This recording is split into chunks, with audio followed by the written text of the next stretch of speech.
So our next session is going to be on one of the quieter corners of fintech, embedded finance. I say quieter because it's something that often goes on behind the scenes, but it is quietly reshaping the way that financial services are offered. So we have a great panel for you to discuss how that's going. Please can I welcome to the stage Cindy van Niekerk, who is the Chief Executive and founder of Umazi, Harry Gill, who is the Chairman of Pay10, Susana Ponce Froment, who's the Global Head of Financial and Credit Risk for Tide, and Sagar Shah, who's Managing Partner at Innovate 2.0.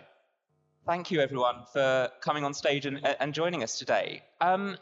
So as I said, embedded finance is one of the quieter areas of fintech. It's maybe not one that we hear about in the headlines so much, but it's becoming kind of crucial to the way that financial services are offered to most people.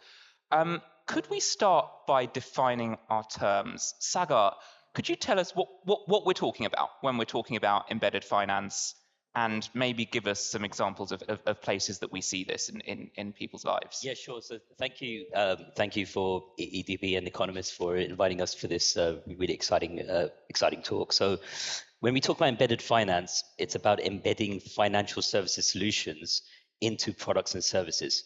So most people in this room, if you're into fintech, you like looking at fintech solutions, but the wider population, it's a chore. Most people don't like logging onto financial services solutions apps. Even if you have the best UX, it's a chore. It's not something that people like doing. People like going out, spending time with their friends, going shopping, going traveling. So embedded finance is about how can the financial services work in the background and essentially become invisible within the products and services that you want to be doing on a daily basis. So examples would be Uber, for example, taking an Uber here, which I'm sure many people did. The payments just happens in the background. Buy now, pay later, things like Tabby and Tamara, they are embedded finance into e-commerce, where when you go onto the e-commerce website, you have an option for using something like Tabby or Tamara in order to complete your shopping experience. I think I'm still paying for my glasses on embedded finance as well. So there's another example for you. What are the kind of trends that you're seeing, particularly in this space at the moment? What's kind of changing? So I think payments has been the first. I mean that's an easy one, where we're seeing a lot of payments activity being embedded into the customer experience. You no longer need to go onto a different payment app to pay for a service. It's very much embedded into the activity. But we're now seeing more areas around credit and insurance as well. And for example, when you go and get a travel, go get a holiday, you have the experience of getting your travel insurance within the same site as well. So these are all experiences of how the solution is becoming more embedded.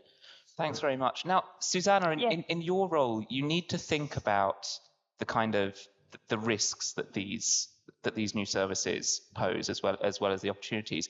Could you talk to us a little bit about kind of, when you look at embedded finance, how do you weigh up the balance of kind of risk versus opportunity in this? Yeah, definitely. And thank you, by the way, EDB and also the Economist for the invitation to be here.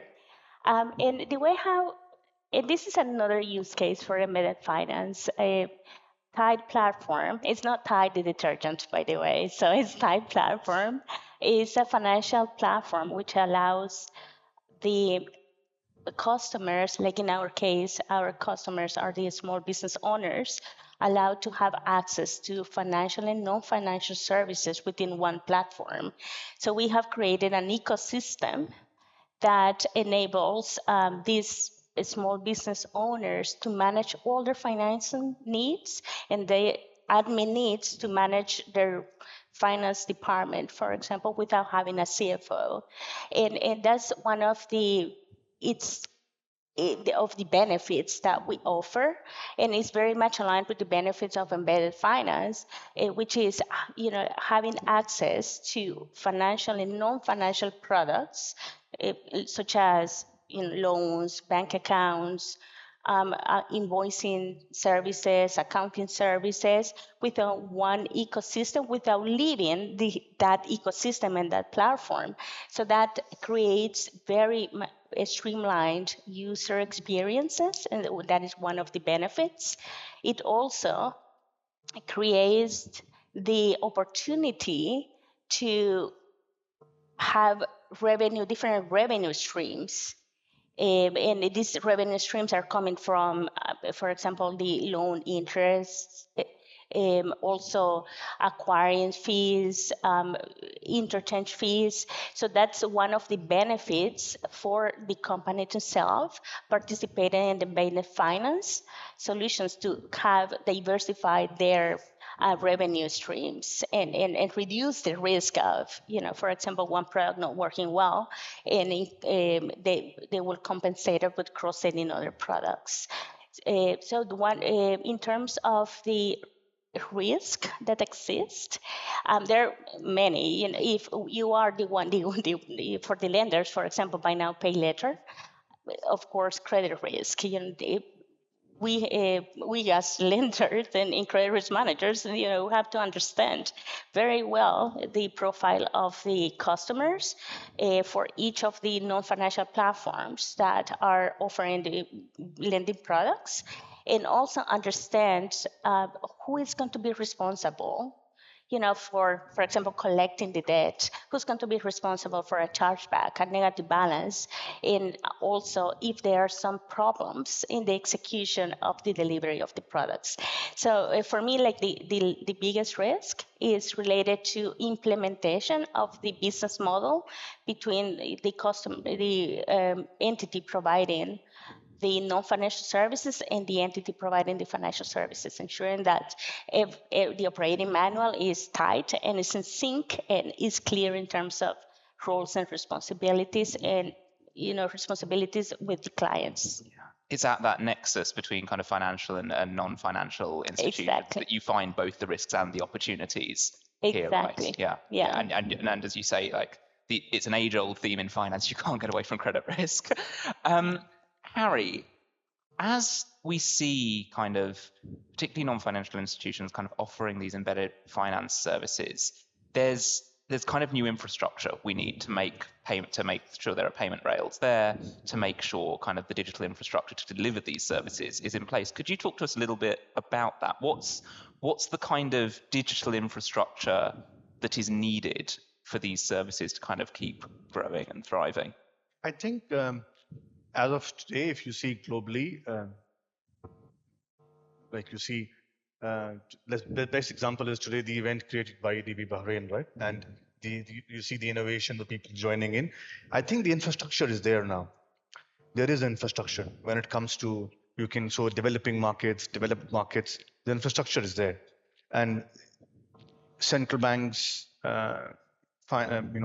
countries, governments are doing absolutely in their best to create the infrastructure.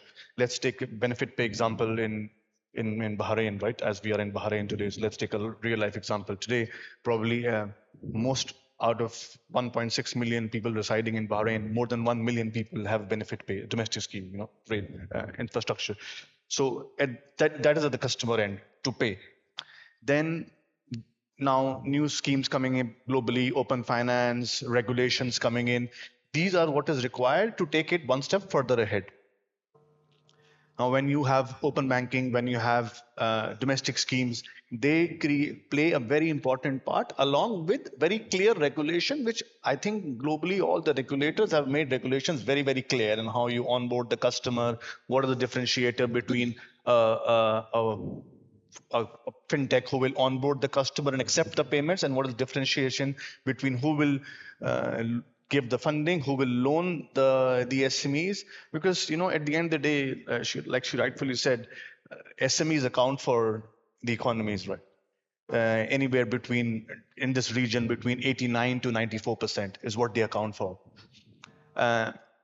Second is the large infrastructure which is being created right now helps it to take one level up.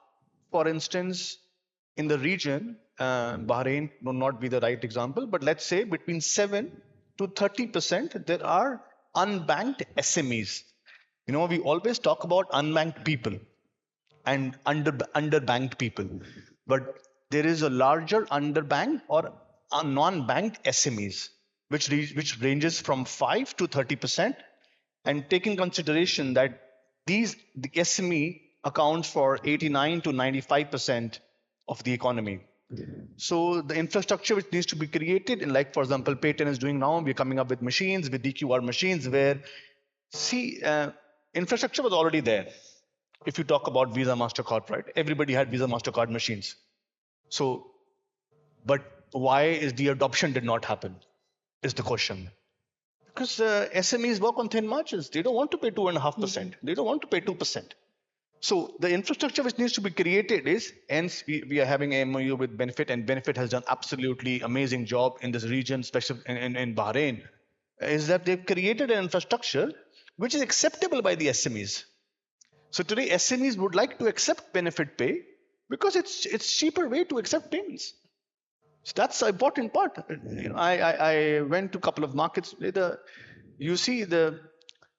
Anybody who's selling a tea, or anybody SMEs, these are unbanked SMEs, And when you create infrastructure in these unbanked SMEs, you create an opportunity for banks, lenders to come and lend them. And this is what everybody wants to do.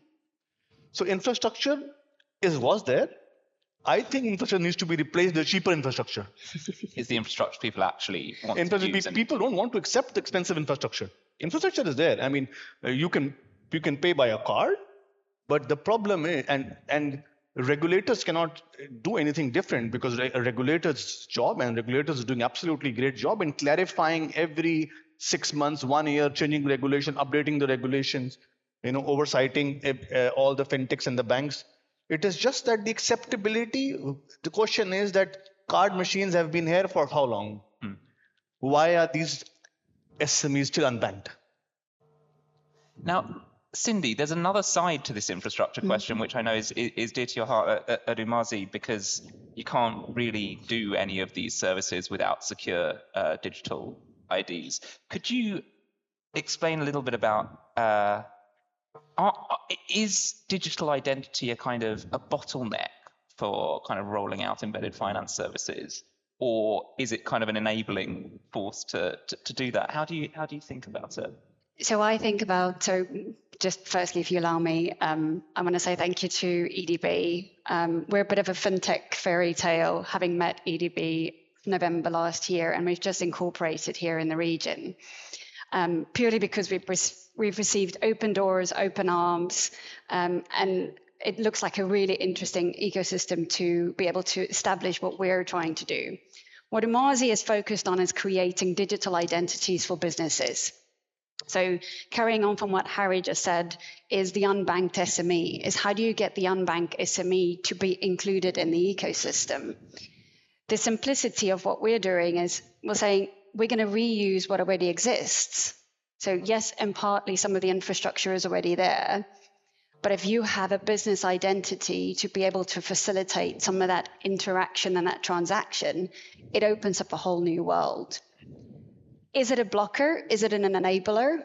I think it depends on how you look at it. If it's a blocker to an extent, if you look at personal digital identities, in my view, because how do you get a blind person to go through an identity verification process? So there it could be a blocker. An enabler is, can I follow the transaction all the way through from start to finish if I attach an identity to it? Yes, I can. That infrastructure, I think, needs to come. So that's a compliance level infrastructure that I believe still needs to exist today, that doesn't exist necessarily.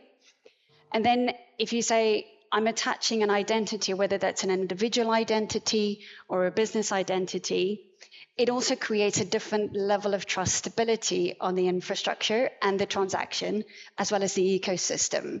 So being able to unravel, if I go back to, and I'm going to show my age now, go back to the GFC, Lehman Brothers, if we unpack that, being able to unpick that whole saga, to be able to trace the transaction back, to say, where did the transaction originate?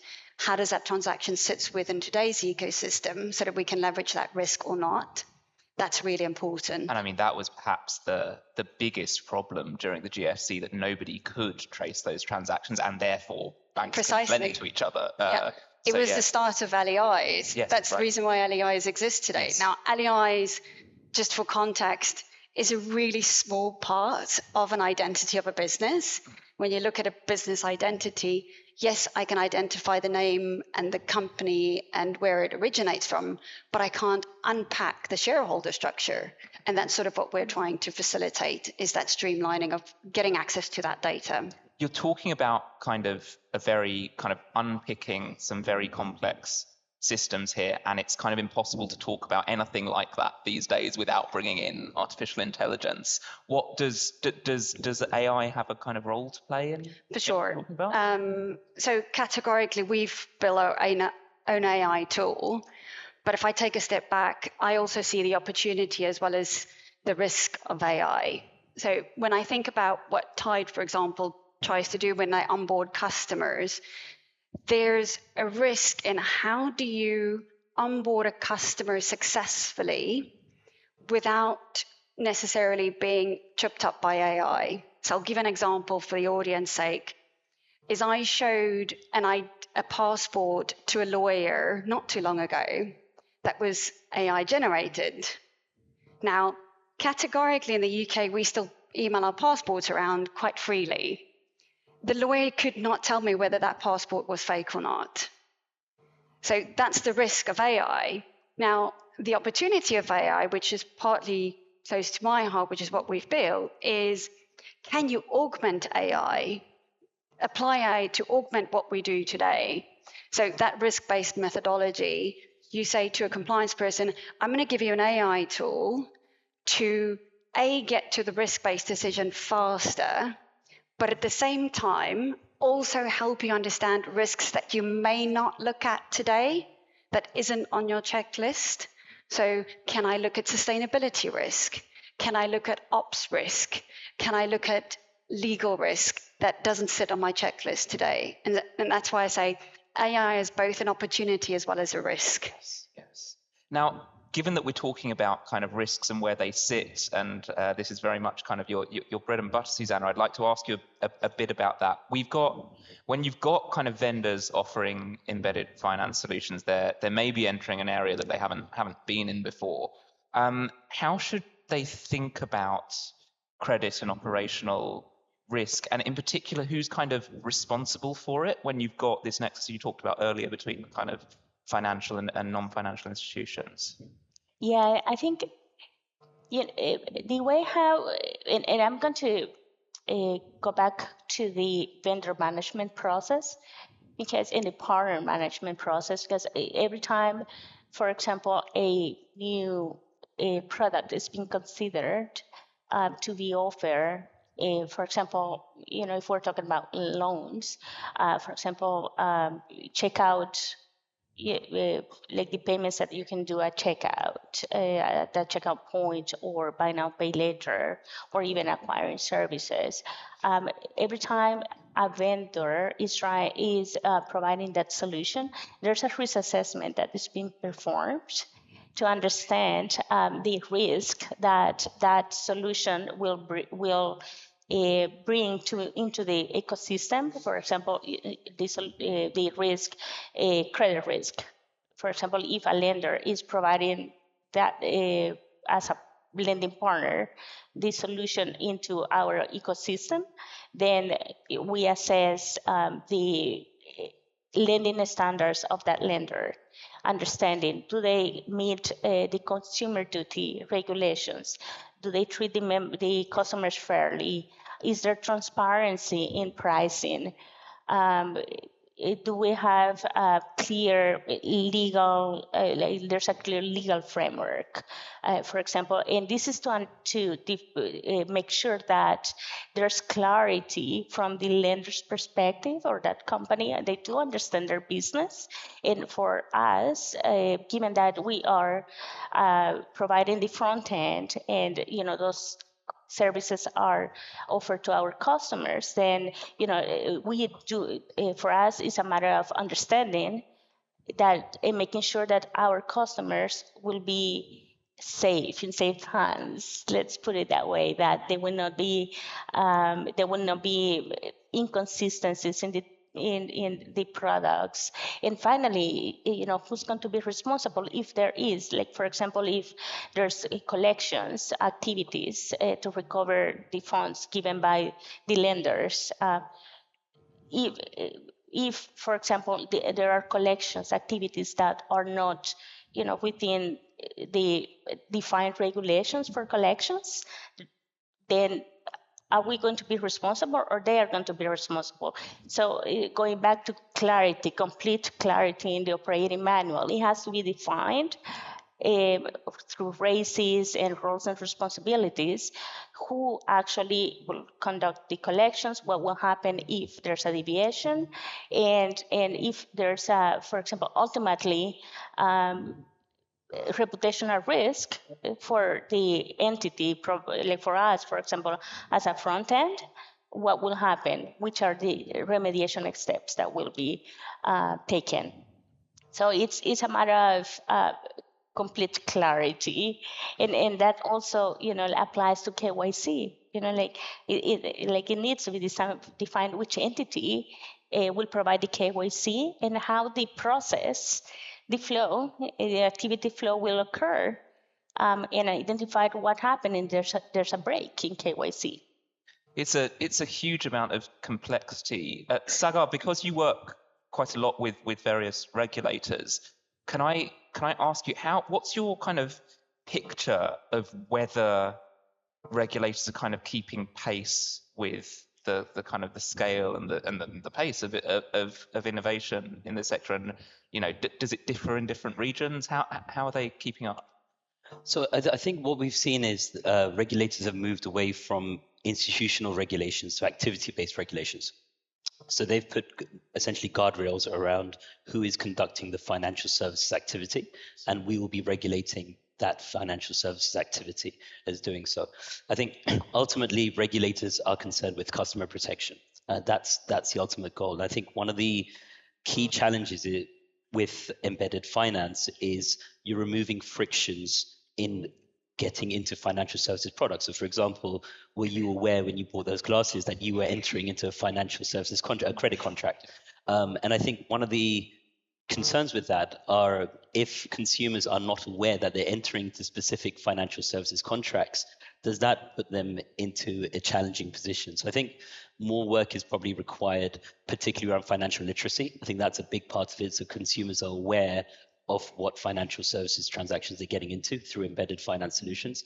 I also think there needs to be better standards in how embedded finance solutions are presented as well. And then going back to what Susana was saying about the accountability and liability side in terms of non-financial services and financial services providers, the same thing needs to be looked at with regulators. So regulators should collaborate, and they have started collaborating a lot more with regulators from other industries to make sure that there's a clear understanding of where liabilities and accountabilities sit and who they sit with.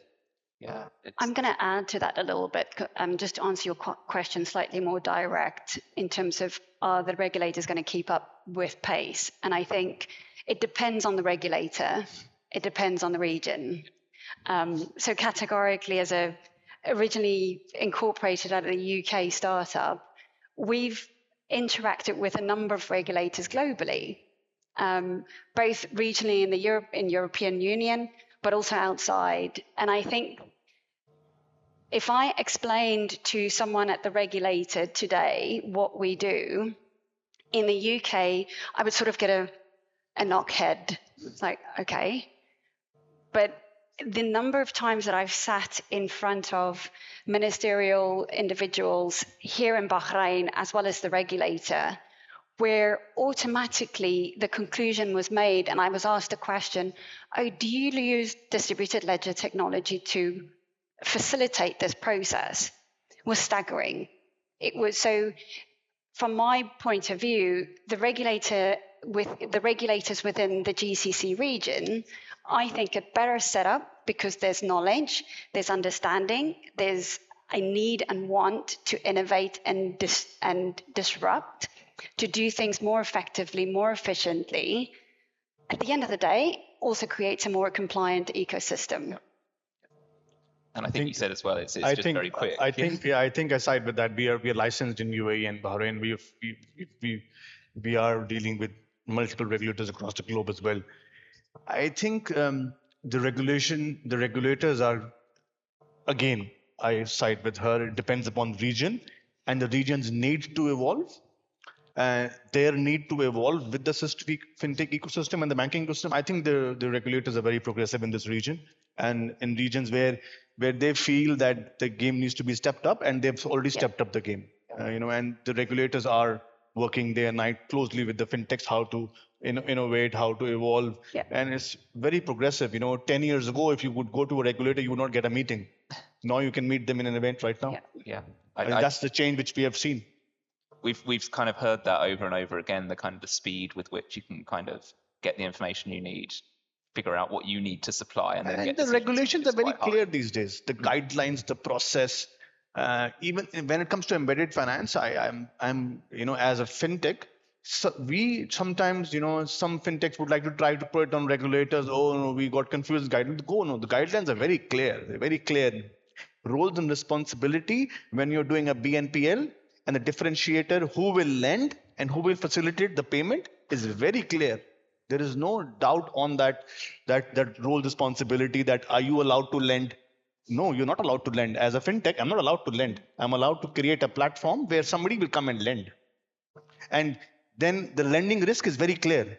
The lending risk lies on the lenders and between the customers. And what is the likes of Payten would do is to facilitate the repayment of that, and for that repayment, Payten gets paid for the transaction fees. So yes, 5 years ago, 10 years ago, we could have this discussion, and probably we could be even scared to even talk about it because we are regulated. But I think now the game has completely changed. The regulators are very progressive, especially in this region. Very progressive. Can I ask? That's the kind of that's the area where things are kind of going very well, but because the sector is evolving so quickly, what do you think, Harry, are the areas of regulation that need urgent alignment, whether it's kind of payment, APIs, settlement? If I would put a global map in the picture, I think sectors or countries where open finance is still not an idea or implemented, that's where they're lagging behind. Either open finance, domestic schemes. Yeah. So in certain regions where domestic schemes have become popular, then the open finance. So basically, open finance and domestic schemes, they go hand in hand, or sometimes friction. Because if domestic scheme like India is very famous, even if you bring open finance regulation now, it doesn't work. Similar way, benefit pay is doing much better than open finance could do to promote, and in terms of, I'm talking of in terms of payments. I'm not talking in terms of lending because we don't know how to do that. So I can't really express myself, but yes. But at the same time, if the countries have not done a domestic scheme, I think it's time for them to do open finance or open banking or regulations or domestic schemes, because that's where the heading. If I'll give you a very small example, very quickly. 7-8 years ago, when we were discussing with the government with UPI, we were doing, the country was doing 100,000 transactions a month, and last month 18 billion transactions were conducted on UPI in India. So you have every country needs to understand the power of domestic schemes, the power of open finance, open banking. So it's the country's choice, it's the regulator's choice, which lead they want to go to. Let's say Bahrain chose the benefit pay, and it's fairly popular. So I always say that when you want to bring innovation or you want to bring a change of trend, instance, a country wants to change the trend from cash to digital, right? You cannot enforce it. You have to accommodate with the request of the customer. Now, today, if you're used to pay cash, you have to create a dynamic infrastructure which will behave like cash. So in order to replace cash, you have to behave like cash. You have to think like cash. What is the meaning of cash? Cash is instant. You give, he receives. Yeah. You cannot put a barrier that I will take your money today, but I will settle you T+1. I would also that's extortion, argue, it's also not just a forcibility. So in contrast to what Harry said, is asking the people in the UK, if you look at the backlash that we've received in the UK for a digital identity. Yeah. I mean, I think I've lost count of how long the petition is. Last time I looked, it was like 2 million people backlash on a digital identity. You look in contrast of how a digital identity is being rolled out in Bahrain. Listening to Harry, yes, open banking is supposedly a big success in the UK, but yet we're opposed to a digital identity. And categorically, the data that you're presumably going to be passing over from your digital identity is actually more secure because you've already given all of your data away to 8,000 cookies that you say yes to every single day. So it depends again on region to region. I don't necessarily think that sometimes people understand how much they give away so freely. You sit there and you go, yep, I'm going to just use Apple Pay for this. People don't think about the fact that it's embedded finance. I just trust it because I'm doing it for convenience, not because of trustability. It's the convenience of it. Yeah. It's I have to say, as a Brit now living in Estonia, which has its own kind of excellent digital ID system and has for some time, the whole conversation about should we not do this is a little bizarre to me. It works really well. Yeah. But you raised an interesting point there, Cindy, which is that in many of the embedded financial services people are using, such as Apple Pay, such as maybe me paying for my glasses, people don't necessarily realize that they're entering into a transaction they realize they're entering into a transaction, but they don't necessarily realize they're taking out a credit line or something like that. And so often what we see in finance is that the greatest risks to the system arise when people are not conscious that they're taking risks. Do you see that as a potential problem here? Not necessarily here in the region, I would say. Oh, sorry, I don't mean here in the region. In yes. The increasing use of embedded I would finance. say, it comes down to the region. In the UK, we've got the example of that recent car financing system that blew up, right? So you've got, I don't know how many people is going to be getting a payout of, I think it's about £400, £500 for a bad car financing process because they didn't actually realize the risks associated with it. Now, if you flip it around, I heard an expression, someone saying this morning, data for good, not data for just processing. I had an instance recently where I was trying to buy something online. It was a piece of clothing. And the retailer was asking me my date of birth to buy a piece of clothing. Now that, to me, in that scenario, is overstepping. But in the back of it, is it the card processing that's asking for that? Or is it the retailer basically optimizing the process to get as much data from me in that process? And that's a very simple example where I say to you, we don't always actually realize what we're doing because there's an end result that I want to get to. I want that piece of clothing. So I'm going to do whatever I need to get there, and I'm going to basically go blindly at it. Yeah, and organizations need to figure out a way to do that and keep people trusting them. Correct. If they're doing that, because as we keep saying, kind of trust is the fundamental thing, Susana.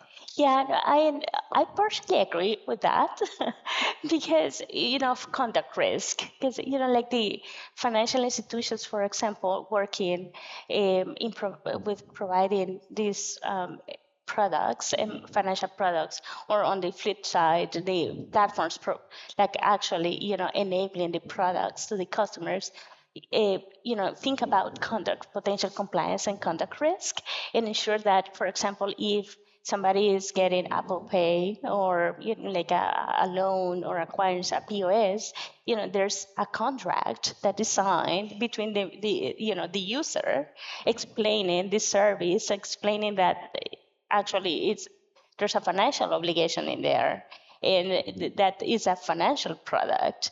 And explaining their responsibilities, explaining the responsibilities of the platform providing the product, and for example, the lender providing the product. So I think that perhaps there's more work to do with regards to explaining or making it, vanilla, like plain vanilla, using plain vanilla vocabulary for the customers to understand exactly what they're getting into. But from a regulatory perspective, yes, there are guardrails to ensure that we mitigate the potential compliance and conduct risk by having those contracts in place.